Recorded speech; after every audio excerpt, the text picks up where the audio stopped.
안녕하세요. 저는 30대지만 산전수전을 다 겪은 사람입니다. 정말 고통스러운 시간이 많았어요.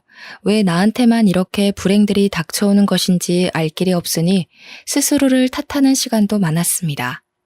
늘 시련이 가득한 제 인생에 기적 같은 일이 생기면서 그간 힘들었던 마음을 정리할 수 있었어요. 그런 제 사연을 여러분과 함께 나누고 싶습니다. 어려서 아빠라는 사람에 대한 기억 자체가 없었어요.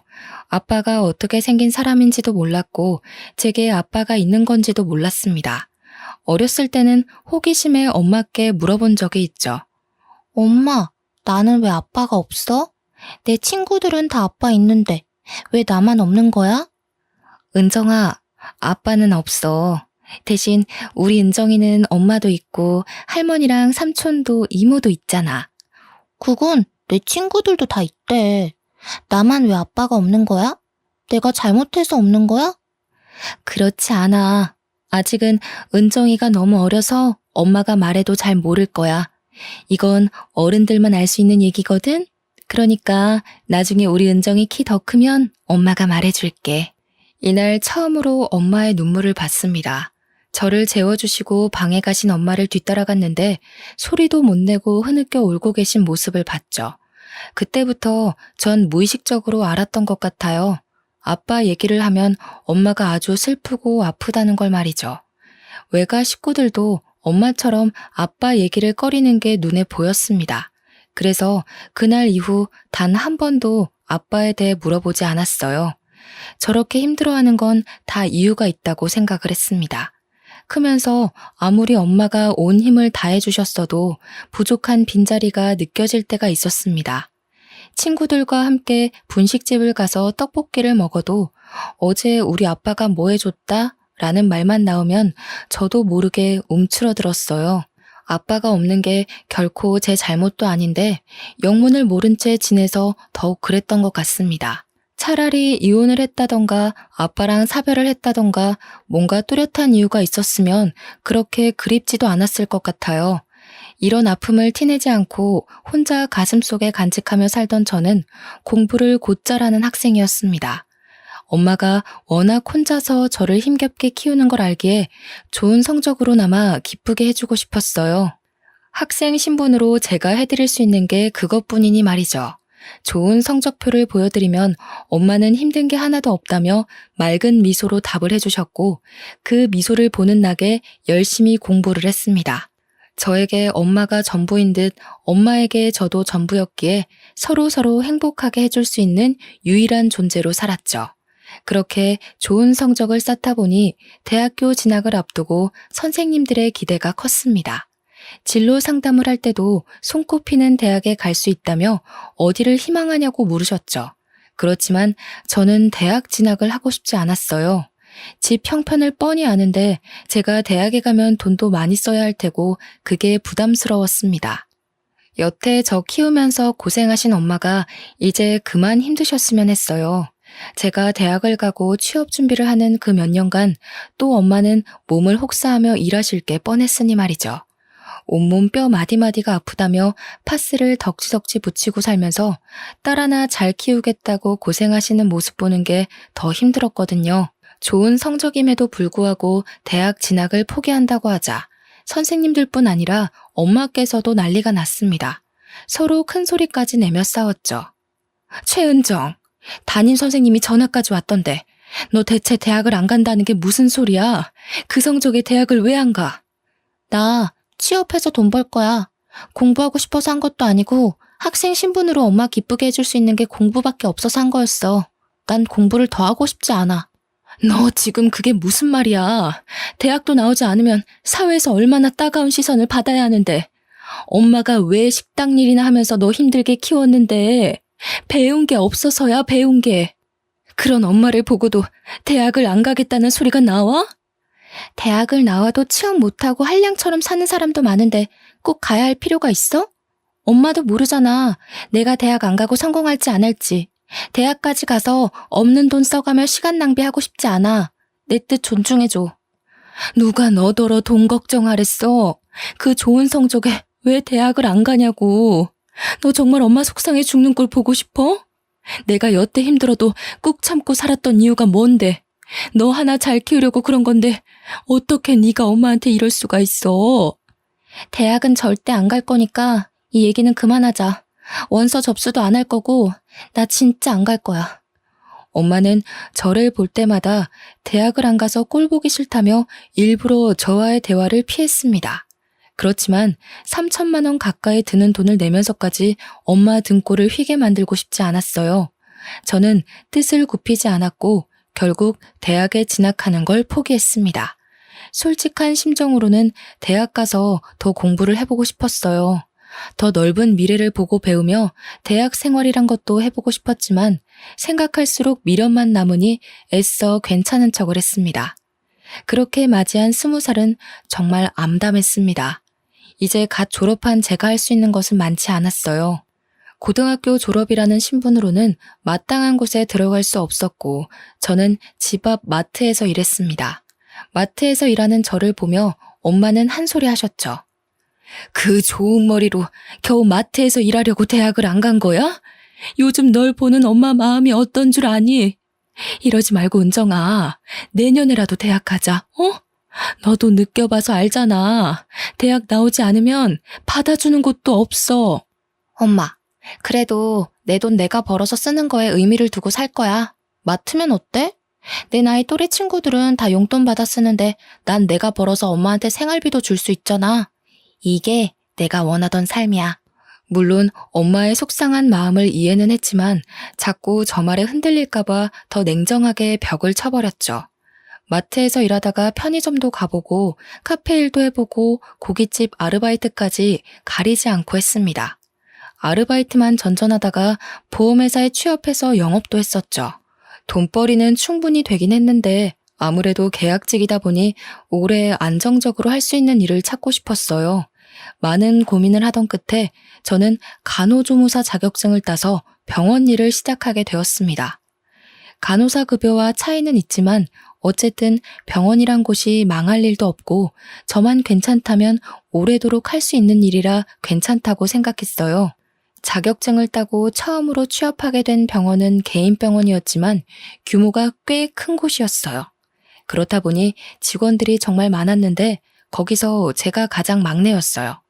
처음이라 서툴렀고 욕먹으면서 일을 배워나갔지만 다른 직원들이 똘똘 뭉쳐서 일부러 저를 괴롭히더라고요. 뭐래도 똑바로 하라며 핀잔을 줬고 일을 못한다며 까내렸죠. 솔직히 아침에 눈 뜨면 출근하기 싫었던 날이 하루 이틀이 아니었습니다. 그러나 고작 저런 사람들 때문에 내 소중한 첫 직장을 잃고 싶지 않았어요. 매일 욕먹기 바빴고 잡무는 모두 저에게 시켜놓고 본인들은 놀기 바빴습니다. 그래도 묵묵히 주어진 일에 최선을 다했어요. 10명이 넘는 직원들이 본인들의 실수까지 저에게 덮어씌웠고 저는 막내였음에도 상부에게 이름을 떨칠 정도로 욕을 많이 먹었어요. 말 그대로 왕따 생활을 지속해 나갔지만 문득 그런 생각이 들었죠. 저렇게 살면 좋을까? 내가 당하는 모습을 보면 희열이 느껴지나? 라고요. 너무 당하고만 있지는 말자는 생각이 점점 들었습니다. 그나마 조금 버틸 수 있던 이유가 그 병원에 계시던 이사님 덕분이었어요. 이사님은 꽤 젊은 남성분이었는데 옷도 깔끔하게 입으시고 직원들을 존중해주는 모습이 참 좋은 분 같아 보였거든요. 그런 이사님은 직원들에게 괴롭힘 당하는 저를 내내 지켜보셨다고 합니다. 그리고 참지 못해 화를 내시고 말았어요. 이사님이 폭발하신 날은 주말 근무를 짜는 날이었어요. 매번 주말 근무를 제게만 몰아주는 바람에 몇 달째 제대로 쉬지도 못하고 있었습니다. 설마 이번에도 그럴까 싶었는데 역시나였죠. 자, 이번 주말 근무는 누가 서기로 했어요? 아, 그거 은정쌤이 한다던데요? 돈 많이 벌고 싶나 봐요. 주말 근무를 아주 싹 쓸어 가네요. 은정쌤 주말 근무할 거예요? 본인 의지가 맞아요? 아, 죄송하지만 이사님, 몇 달 내내 주말 근무 세우시는 바람에 한 번도 제대로 쉰 적이 없어요. 너무 힘들어서 못하겠어요. 뭐야, 아까랑 말이 다르잖아. 왜 그래, 은정쌤? 저랑 무슨 대화를 하셨나요? 안 하셨잖아요. 매번 저랑 대화도 안 해놓고 마치 제가 그렇게 하겠다고 한 것처럼 말씀하지 마세요. 저도 더는 못 참겠네요. 이럴 줄 알았어. 다들 은정쌤 너무 괴롭히는 거 아니에요? 이거 해고 사유에 포함되는데 다들 계약서 제대로 안 읽어봤나 봐요? 가족보다 오랜 시간 함께 있어야 하는 우리 직원들 사이에서 이런 일이 생기는 게 믿기지 않네요. 제가 알게 된 이상 이 시간 이후로 같은 일이 반복되면 조치 취할 거니 그렇게 하세요.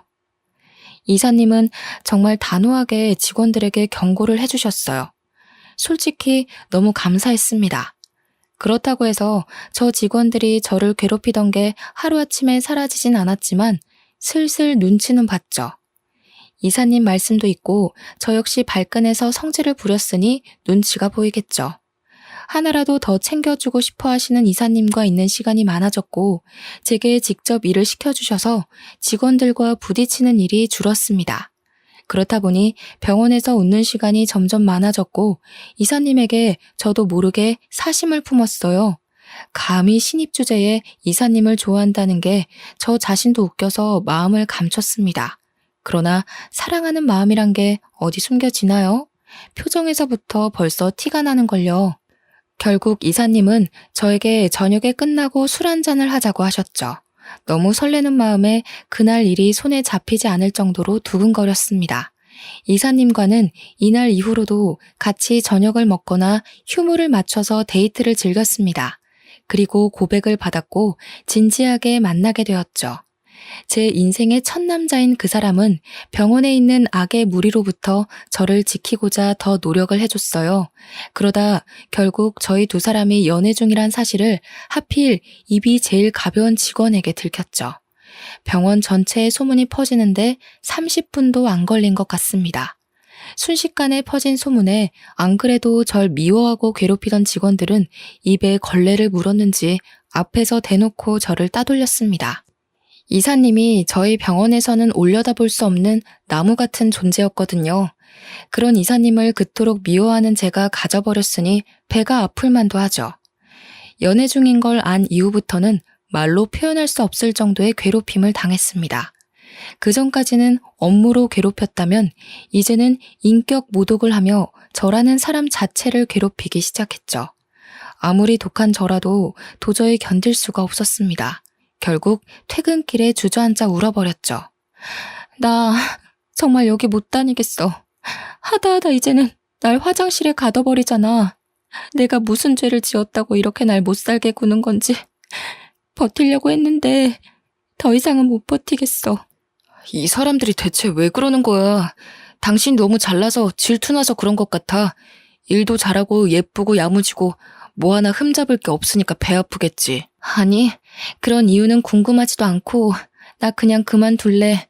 다른 병원으로 이직할래. 당신 앞에서 매번 당하는 꼴 보이는 것도 자존심 상하고 내 자신이 자꾸 작아지는 기분이라 싫어.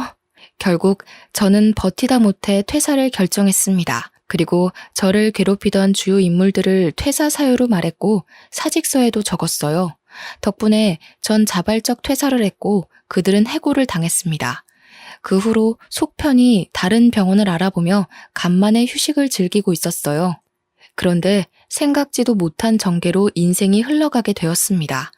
데이트를 하자며 오늘 예쁘게 입고 나오라는 이사님의 말에 예쁘게 입고 나갔더니 어디론가 데려가 저에게 깜짝 프로포즈를 했습니다. 은정아, 나랑 결혼하자. 난 너 놓치면 평생 후회할 것 같아. 아직 당신에게 결혼이 너무 부담스러울 수 있지만 내가 노력할게. 당신 스트레스 받으면서 병원 일 그런 거 안 해도 괜찮고 편하게 집에서 놀아. 나만 믿고. 갑자기 이게 뭐야. 솔직히 고맙기는 한데 나 아직 모아둔 돈도 별로 없고 너무 어린 거 알잖아. 이런 내가 결혼 생활을 잘할 수 있을까? 그냥 마음만 받을게. 내가 있잖아. 당신은 나만 믿고 와. 갑작스러운 이사님이자 남자친구인 그의 프로포즈가 당황스럽긴 했으나 내심 좋았습니다. 결혼해서 안정적으로 살고 싶었고 예비 남편과 함께라면 두려운 게 없었죠.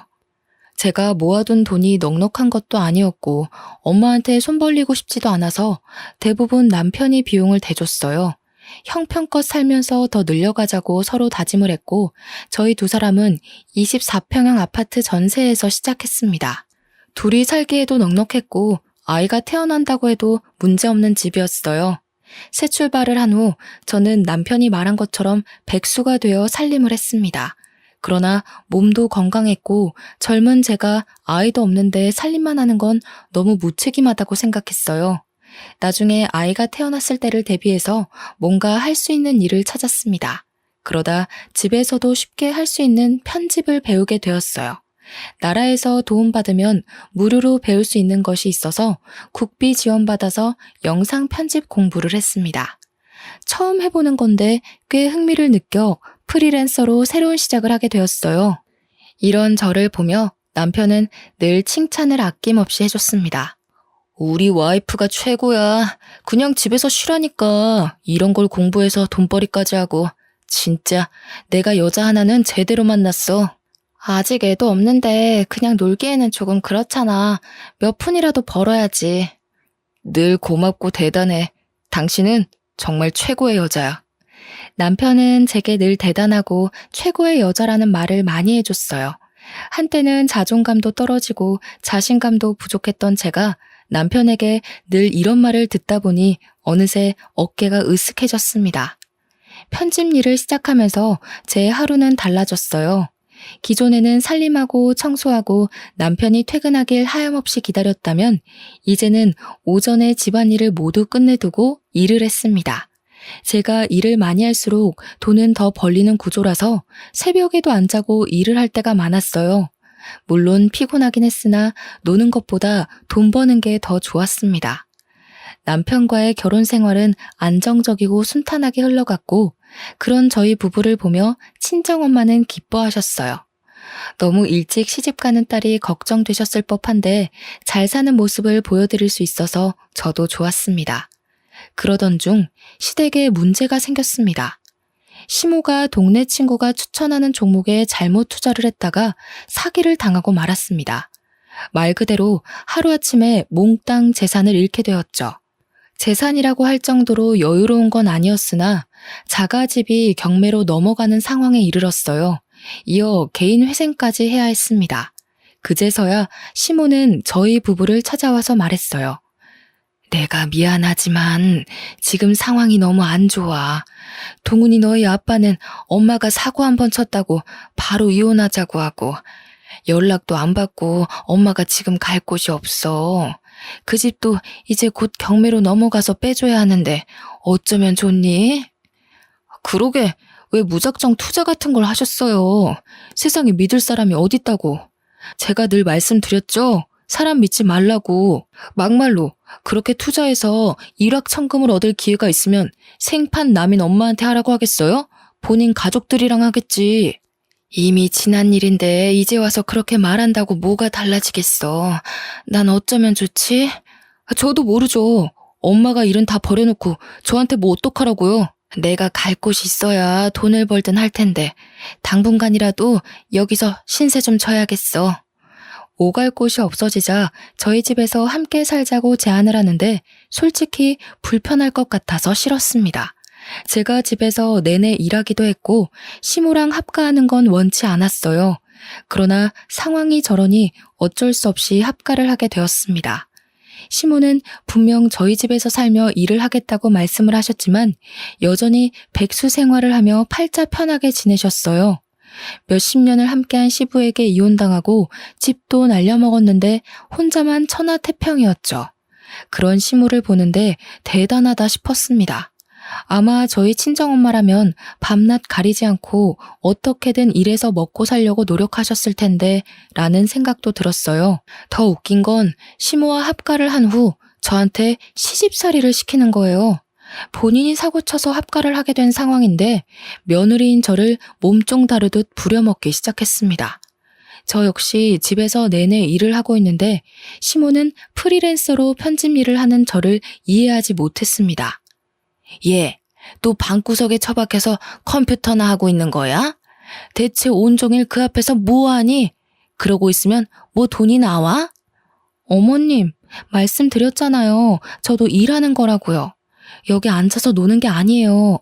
시끄럽고 뭔가 출출한데 잔치국수 좀 말아서 줘봐. 딱 오늘 날씨도 흐린 게 잔치국수가 당기네. 어머님, 저 이거 빨리 해서 넘겨줘야 해요. 그럴 시간이 없어요. 국수 만드는데 얼마나 걸린다고 유난이야. 세상에 너만 일하니? 그럼 시애미인 내가 직접 국수를 말아 먹어? 어머님, 제가 이 방에서 일할 때는 그냥 회사에 있다고 생각해 주세요. 회사에 있는 며느리 불러다가 국수 말아달라고 하실 거 아니잖아요. 이게 가만 보니까 너 나 무시하니? 집 좀 날렸다고 지금 무시하는 거야? 네가 뭔데 시애미 말에 토를 달아. 시끄럽고 당장 국수 말아와. 시모는 아무리 설명을 해줘도 이해하려 하지 않았습니다. 다 떠나서 눈치라도 볼 법한 상황인데 전혀 그렇지 않았어요. 또 먹는 건 얼마나 잘 먹는지 삼시세끼를 푸짐하게 차려서 대접해야 했고 중간중간 간식까지 달라고 명령했어요. 라면 하나를 먹더라도 부재료를 푸짐하게 넣어서 보기 좋게 대접해야 만족을 하는 사람이었죠. 저 같으면 아들 며느리 볼 면목이 없어서 시집살이는커녕 뭔가를 시키지도 못할 것 같은데 시모는 달랐어요. 근데 웃긴 건 저랑 둘이 있을 때만 저런 행동을 했고 남편이 함께 있으면 괜히 저를 챙겨줬죠. 어머님, 내일 간식으로는 뭐 해드릴까요? 오늘 장 좀 미리 보려고요. 예, 바쁜데 무슨 내 간식까지 챙기려고 그래. 누가 보면 내가 간식 매일 해달라고 한 줄 알겠다. 어머님, 제가 만드는 간식 아니면 안 드시잖아요. 간식? 엄마, 간식을 이 사람이 직접 만드는 거야? 당신도 일하느라 바쁜데 간식 만들 시간이 어딨어. 지금 밥도 삼시세끼 다 차려주고 있잖아. 엄마, 이러려고 집에 들어온 거야? 이 사람 시집살이 시키지 마, 왜 그래? 어머, 내가 시집살이를 언제 시켰다고 그러냐? 너희 참 웃긴다. 얘 은정이 네가 말해봐라. 내가 언제 너 시집살이 시키고 막 괴롭혔니? 말이 나온 김에 그냥 말할게요. 어머님, 저 일할 때 계속 이것저것 시키시는 거 저 힘들어요. 제가 몇 번이나 말씀드렸잖아요. 일할 때는 건들지 말아달라고요. 제가 끼니도 다 챙겨드리고 일하는 건데도 자꾸 부르시고 일 시키니까 집중을 못하겠어요. 그래, 다 내 탓이지. 늙으면 죽어야 하는데 내가 무슨 부귀영화를 누리겠다고 명줄만 길어서 아들, 며느리 고생시키고 있는 건지 모르겠다. 나 그냥 나가서 살게. 어디든 내 몸 하나 쉴 곳 없겠냐? 엄마, 그렇게 말한다고 가슴 안 아파. 쓸데없는 소리 하지 말고 현실적인 얘기를 해. 일은 왜 안 해? 엄마 개인회생 돈 안 낼 거야? 집도 얹혀 살고 돈도 안 벌고 이 사람 부려먹고. 왜 그래 정말? 나 솔직히 요즘 엄마 모습에 너무 실망이야. 일할 거라고 했잖아. 넌 어쩜 네 아빠랑 똑같이 말하니 정떨어지게? 아들 자식 키워봐야 소용없다는 말이 아주 딱 맞아 딱. 서로 같이 사는 동안은 모두가 힘들고 불편한 거니까 이해할 건 하고 존중할 부분은 존중하면서 살자는 얘기였어. 그리고 엄마가 몸이 아픈 것도 아니고 저지른 게 있으면 수습을 해야지. 언제까지 아들이라고 해서 내가 다 해줄 수는 없잖아. 남편은 시모에게 모진 소리를 했고 그 말을 들은 시모는 기분이 확 상한 게 보였습니다. 그러나 한 번쯤은 이렇게 꼭 짚고 넘어갈 문제라고 생각해서 그런지 오히려 속은 시원했어요. 그 후 시모는 예상했던 대로 더 뿔이 나서 제게 막 대했습니다. 야, 조금 이따 4시에 내 친구들 한 4명 정도 올 거니까 술 안주 좀 미리 챙겨놔. 그리고 너 좋아하는 그 일을 하든 말든 알아서 해. 술도 사다 놓고. 네? 4시에 집에서 술을 드신다고요? 그 사람이 알면 안 좋아할 텐데요. 동훈이 오늘 야근이랬잖아. 아침에 못 들었니? 이런 날 아니면 내가 언제 편하게 먹겠어. 밖에서 먹고 싶어도 돈이 있어야 먹지. 안 그래?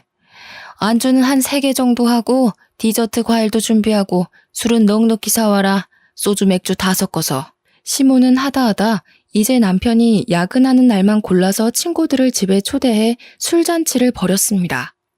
처음에 한두 번은 큰 소리 내기도 싫고 본인도 답답하겠지 싶어서 그냥 해줬어요.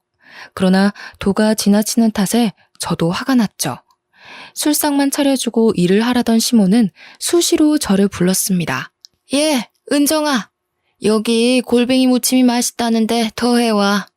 어머님, 저 일 때문에 못해요. 빨리 해서 보내드려야 해요. 그럼 내 친구들한테는 뭐라고 할까? 며느리가 일하셔야 해서 골뱅이 못한다니 내가 할게. 뭐 이렇게 말할까? 너는 대체 생각이란 게 있는 거니? 내 체면을 생각하면 그렇게 말할 수 있어? 대체 그딴 편집 나부랭이로 얼마나 본다고? 온종일 방에 처박혀 있는 건데. 어머님, 저도 온종일 일만 하고 싶어요. 그런데 어머님 오신 이후로 일을 제대로 한 적이 없다고요. 아세요? 일 좀 할 만하면 뭐 시키고, 할 만하면 부르고, 이러는데 뭘 하겠어요, 뭘. 시모랑 대판 싸우고 문을 확 닫아버렸습니다. 물론 안주도 해주지 않았어요. 그렇게 시모와는 날마다 전쟁처럼 보냈고 남편도 이 사실을 알기에 미안해했습니다. 그 와중에 시모는 다시 한번 사고를 쳤어요. 지인들한테 사정사정해서 빌린 돈이랑 제3금융권의 대출을 받아서 분식집을 인수받았습니다. 자기 돈은 일도 없이 말이에요. 그러면서 한다는 말이 자기 아는 사람이 매출도 좋은 곳인데 헐값에 내놨다고 이건 무조건 인수받아야 된다는 거예요. 상식적으로 장사가 그렇게 잘 되는 곳을 왜 헐값에 내놓겠어요. 투자 잘못해서 망한 거랑 비슷하게 또 사고친 사모 때문에 미칠 것 같았습니다. 개인 회생 중이라 대출도 쉽지 않으니 그 위험한 삼금융에 손을 댔고 남편은 이 사건을 계기로 시모와 미친 듯이 싸웠고 저는 시모 뒤치다꺼리를 해야 했습니다. 심지어는 갑자기 가게를 차리니 혼자서 감당이 안 되는지 매일 저를 불러다 일을 시키더라고요. 분식집 일에 집안일에 편집일까지 하려니까 몸이 10개라도 부족했습니다. 사는 게 지옥이었지만 친정엄마에게는 늘 행복하고 잘 지내는 척했어요. 제가 불행하고 힘들어하는 모습을 보이면 친정엄마는 정말 무너지실 걸 아니까요. 한동안 사는 게 바쁘다는 핑계로 엄마를 자주 못 찾아뵙는데 너무 지치고 힘들어지니 엄마가 보고 싶었습니다. 남편에게 말을 하고 2박 3일 친정집에 다녀오기로 했죠. 오랜만에 엄마를 딱 보러 가서 반가움에 포옹을 하려는데 엄마 얼굴이 별로 좋지 않았어요. 걱정스러운 마음에 어디가 아프냐고 왜 그러냐고 했으나 괜찮다고만 하는 엄마였죠. 느낌이 싸했는데 결국 그날 밤 엄마가 어렵게 입을 열었습니다. 은정아, 너 놀라지 말고 잘 들어. 사실은 엄마가 췌장암 말기래. 가망도 없고 가는 날만 기다려야 하는데 너한테 말을 못 하겠더라고. 어차피 죽을 건데 돈 쓰는 것도 싫고 그래서 견뎠어. 엄마가 얼마나 더 살지는 모르겠는데 남은 시간 동안 슬퍼하지 말고 씩씩하게 엄마 보내주면 좋겠어. 뭐? 뭐라고? 무슨 소리야 대체. 그걸 왜 이제야 말해. 엄마, 나 어떻게 살라고. 당장 병원 가자. 어? 췌장암 말기라는 엄마의 말에 뭐든 해보고 싶었습니다. 저렇게 엄마를 보낼 수 없었어요. 그러나 병원에선 이미 다른 장기의 전이가 심각해 수술해도 가망이 없다고 말했습니다. 모든 치료를 포기하고 엄마랑 딱 2주 정도 시간을 함께 했습니다. 엄마가 너무 아파하는 날에는 가슴이 찢어질 듯 저도 고통스러웠어요. 감히 고통이 어느 정도인지 상상이 안 가는데 그 와중에도 딸인 제가 놀랄까봐 마음껏 아파하지도 못하시는 모습이 더 아팠습니다. 처음에는 받아들이기 힘겨웠지만 모든 사실을 알고 인정하고 나니 오히려 엄마에게 씩씩한 모습만 보여드려야지 싶었어요. 눈물이 나도 참았고 애써 웃음 지으며 그렇게 2주를 함께하고 엄마는 가셨습니다. 제 유일한 가족인 엄마가 떠나고 난 후 감정은 이 세상 그 어떤 말과 단어들로 감히 설명할 수 없는 감정이었어요. 그렇지만 가슴 속에 고이 묻고 저는 더 이를 악물고 살아야겠다고 다짐했습니다. 그런데 슬픔에 잠긴 장례식장에서 시모는 비정상적인 행동을 했죠. 육개장에 밥을 듬뿍 말더니 우걱우걱 잘도 처먹더라고요. 아우, 맛있네. 이 집 잘한다. 그렇지? 역시 육개장은 장례식장이 제일 맛있어. 저 깐깐한 게 업체는 잘 선택했나 보네. 아주 꿀맛이다. 그렇지, 아들? 엄마 쉿. 조용히 해. 다 듣잖아. 다른 친척들도 다 모여있는 그곳에서 저렇게 말하는 시모의 태도에 전 눈이 돌았습니다. 목구멍에 그게 넘어가세요? 그렇게 맛있으세요? 그럼 저기 한솥 있으니까 다 쳐드시고 가세요. 당신은 진짜 사람이 아니야, 사람이. 예, 너희 엄마 가시는 길 곱게 잘 보내드려야지. 어디 엄마 장례식에서 소란이야? 교양 없게. 시모와 미친 듯이 싸우다 문득 엄마의 영정사진을 보는데 힘이 다 풀렸습니다. 그렇게 행복한 줄 알았던 딸의 실체를 마지막 가는 길에 보여드린 것 같아서 죄송했어요. 더 못난 모습을 보이기는 싫어서 제가 참았습니다. 겨우 꾹 참고 있는 제게 시모는 배불리 육개장을 2그릇이나 먹고서는 오더라고요. 꼴도 보기 싫어서 아는 척도 안 했습니다. 예, 조의금은 얼마나 들어왔냐? 그건 또 왜요? 제발 그냥 가세요. 아니 사람이 꽤 온 것 같은데 그럼 조의금도 넉넉할 거 아니야. 그 돈 좀 빌려줘. 대체 정말 당신이 사람이세요? 지금 저희 엄마 장례식 중인데 조의금을 빌려달라는 말이 나오세요? 아우 야, 사람이 태어났으면 다 죽는 거지.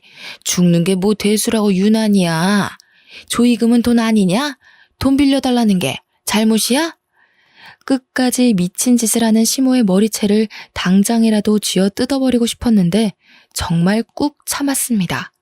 아마 엄마 장례식이 아니었다면 난리가 났을 거예요.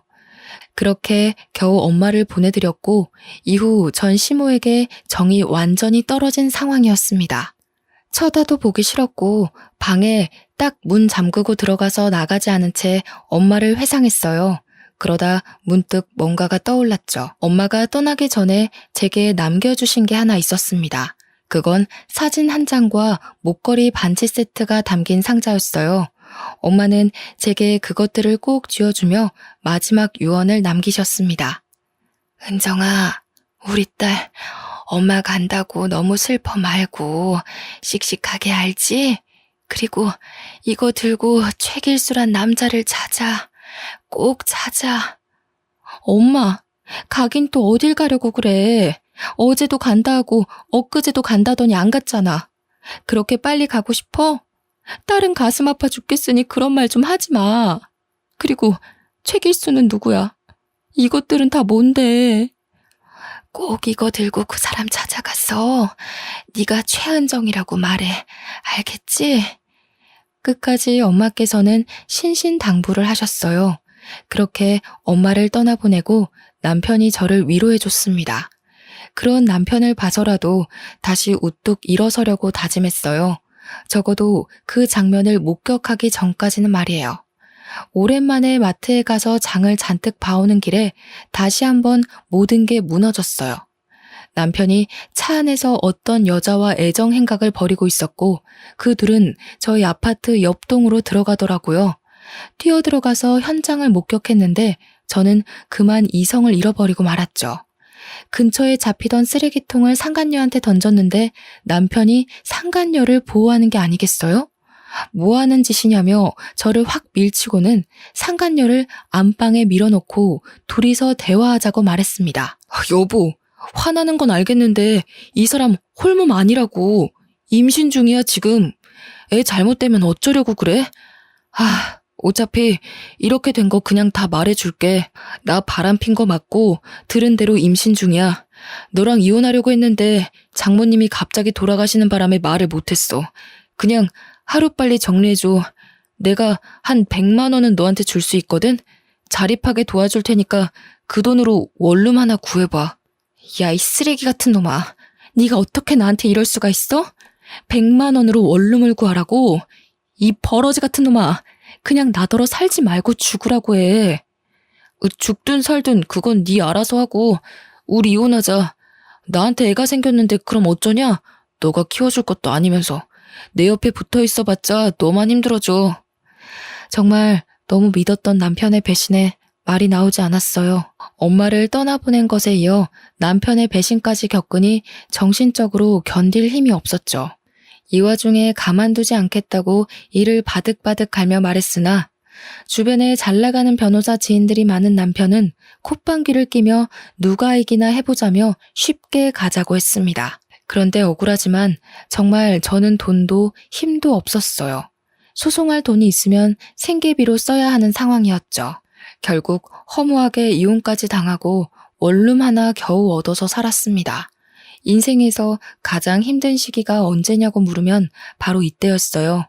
하나뿐인 엄마를 잃고 너무 든든했던 남편에게 하루아침에 배신당한 후 이혼까지 당한 이 기분이 어땠을지 감이 잡히시나요? 그냥 딱 혀 깨물고 죽고 싶은 심정이었습니다. 솔직히 술로 버틴 날도 많고 폐인처럼 살기도 했지만 돌아가신 엄마를 생각해서라도 정신 차리고 집 근처 병원 여러 군데 지원서를 냈습니다.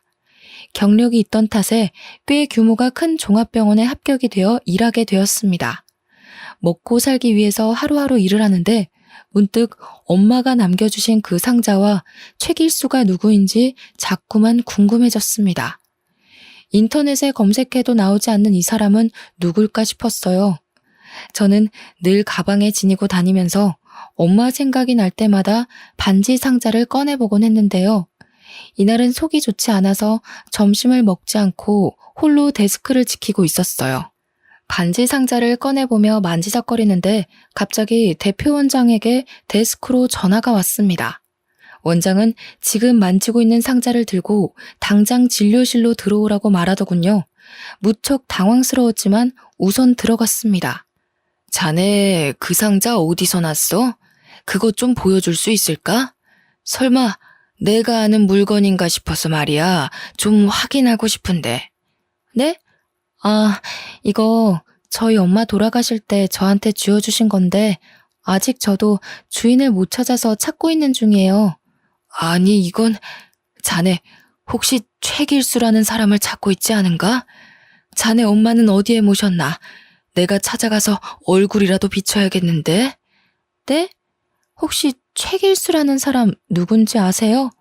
안 그래도 엄마가 그 사람을 꼭 찾으라고 했는데 찾을 수가 있어야죠. 최길수는 내 옛날 이름이고 지금은 최연우라는 이름으로 살고 있지만 자네 엄마를 만났을 땐 최길수란 이름이었지. 알고 보니 최길수란 사람은 제 친부였고 평생 못 찾을 것 같던 제 친부는 제가 일하던 병원의 대표 원장이셨습니다. 그 목걸이와 반지는 아버지가 엄마한테 결혼 선물로 준 거였다고 해요. 친부라는 존재를 잊고 산 지 오래돼서 이 사실을 받아들이기가 힘들더라고요. 은정아, 이렇게 찾아줘서 고맙다, 고마워. 내가 정말 면목이 없는데 고맙다. 정말 아빠 맞아요? 왜 그동안 저를 안 찾으셨어요? 엄마랑 제가 그동안 얼마나 힘들었는데 저희를 버린 거예요? 아빠는 절대 아니라며 사실 그동안 집안 문제 때문에 결혼을 하지 못했다고 해요.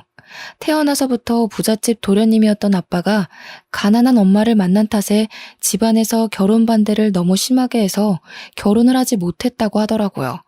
그러던 찰나에 뱃속에 제가 생겼고 아빠는 부모님께 같이 살고 싶다고 말했으나 당장 해외에 나가 유학이라도 하고 오라며 강제로 비행기를 태웠다고 해요. 대신 외국으로 가면 사랑하는 사람 절대 건들지 않는 조건으로 영영 보지 않고 살기로 한 거죠. 너희 엄마는 정말 대단한 여자야.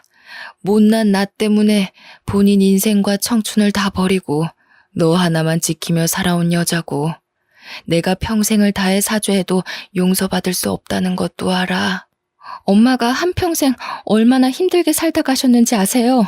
아빠가 비겁하지 않고 용기만 있었어도 우리 엄마 저렇게 힘들게 살다 안 갔어요. 이제 와서 엄마가 다 키워놓은 저한테 돈으로 보상하며 아빠 노릇하려고 하지 마세요. 필요 없으니까. 모든 원망을 처음 마주하는 아빠한테 쏟아버렸고 한참을 오열했습니다. 어떻게 이런 인연이 다 있을까요? 정말 조금만 더 빨리 내가 아빠를 찾아냈다면 엄마도 사랑하는 사람 얼굴은 한번 보고 떠났을 텐데 엄마 생각에 가슴이 너무 아파왔습니다. 이후로 아빠는 저한테 알뜰살뜰 잘 대해주셨어요.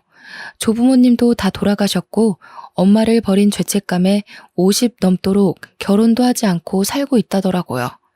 뒤늦게 생긴 아빠지만 조금씩 마음의 문을 열면서 자주 만나려고 노력했고 뜻하지 않게 전 남편과 상간녀에게 복수도 할 수 있었죠.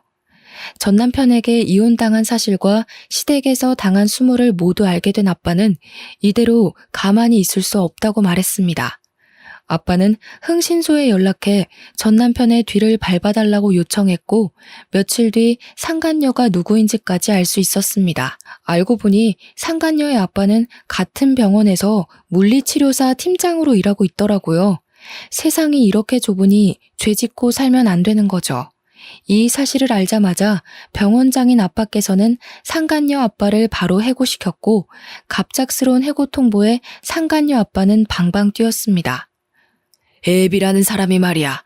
딸 자식 교육을 어떻게 하면 감히 유부남을 건드리고 애까지 임신해? 네 딸이 감히 내 딸 가정을 파탄내버렸어. 그에 비해 그 딸 아니겠나? 난 그딴 자식 둔 당신이 내 병원에서 일하는 꼴은 못 보니까 당장 나가게. 예? 병원장님, 뭔가 오해가 있으실 거예요. 저희 딸 그런 아이 아닙니다. 지 자식을 저렇게 몰라서는 원. 가서 물어보게. 그 뱃속의 아이가 이동훈이 새끼 자식인지 아닌지. 내가 그 정도도 확인 안 하고 왔겠나? 내 딸 눈에 피눈물 쏟게 한 더러운 불륜녀 애비한테 따박따박 월급 줄 만큼 너그럽지 못해. 당장 나가래도? 상간녀 아빠는 이 나이에 해고당하면 갈 곳이 없다면서 무릎을 꿇고 빌며 애원을 했지만 달라지는 건 없었습니다. 상간녀 집안은 한순간에 박살내줬고 상간녀 역시 집에서 인간 취급을 받지 못하게 되었어요. 이어 전 남편과 전 시모에게도 복수를 해줬습니다. 내가 병원장 딸이라는 소문이 돌자 전 시모와 전 남편은 잠시 미쳤었다며 변명을 하더니 결국 재혼하자고 말하더군요. 어이가 없었죠. 병원장 딸내미 소문이 이렇게 영향력이 큰 줄 몰랐습니다. 그러다 전 남편의 아빠가 심근경색으로 한순간에 돌아가셨어요. 병원 근처 장례식장에서 한다길래 몇 달 전 엄마 장례식장에서 육개장 처먹던 시모가 생각나 그대로 복수해줬습니다. 병원 직원들 100명을 모두 데리고 출동했습니다. 저희는 순식간에 식당에 자리를 잡고 마셔라 부어라 술을 마셨어요. 그러자 시모는 제 어깨를 밀치며 말했죠. 예, 너 미쳤니? 장례식에서 지금 뭐 하는 거야, 교양 없이? 미쳤냐고? 안 미쳤는데? 육개장은 장례식이 최고라면서요, 그쪽이. 그래서 우리 오늘 그 꿀맛인 육개장에 소주 한잔 하러 온 건데? 맛있긴 정말 맛있네요. 시모는 뒷목을 잡았고 저희는 육개장에 소주와 맥주 그리고 음료수까지 미친 듯이 마셨어요. 그러니 장례식 비용이 만만치 않게 나왔겠죠. 거의 병원 회식하는 수준 정도로 술을 많이 마셨고 참다 못한 시모는 큰 소리로 말했습니다. 야 이것들아! 당장 못 나가? 여기가 무슨 너희 회식 장소인 줄 알아? 진짜 술맛 떨어지게 더럽게 짹짹거리네. 저기요, 여기 장례식장이에요. 조용히 좀 하세요. 예의가 없는 거야? 생각이 없는 거야? 그렇게 뒤집어준 후 저는 병원장의 딸로 새 인생을 살고 있습니다. 모든 사람의 부러움의 대상이 되었고 다행인 건 저와 스스럼 없이 지내주는 직원들이 많아서 든든해요. 이제 와서 너무 늦었지만 공부도 다시 시작해서 아빠 병원을 물려받을 수 있도록 노력 중에 있습니다. 아빠는 제가 고졸인 게 신경이 쓰이셨는지 강남에 내노라 하는 과외 선생을 전부 불러서 공부를 시켰고 당당하게 의대에 한 번에 붙었어요. 그리고 아빠가 소개해준 인성 좋은 의사와 사귀고 있는 중이고요. 저도 남자라면 치가 떨린 터라 싫다고 했는데도 이 남자는 10년 넘게 지켜봤는데 정말 반듯하고 착한 사람이라며 꼭 사위로 만들고 싶었대요. 그러니 아빠가 원하는 대로 제발 만나달라길래 만났는데 웬걸 얼굴까지 잘생긴 미남이었습니다. 지나간 10년을 돌이켜보면 저한테 이렇게나 많은 일들이 있었네요. 마음 터놓는 친구에게도 말 못하는 제 사정을 여러분께 들려드렸어요. 어떠신가요? 저는 하늘에 계신 엄마가 마지막 가는 길까지 혼자 남은 제 걱정에 아빠를 만나게 해준 것 같아요. 뒤늦게 만난 아빠지만 그 누구보다 저한테 잘해주시려고 하시니 저 너무 행복합니다. 그럼 다들 건강하시고 행복한 날들만 있길 기도하겠습니다. 감사합니다.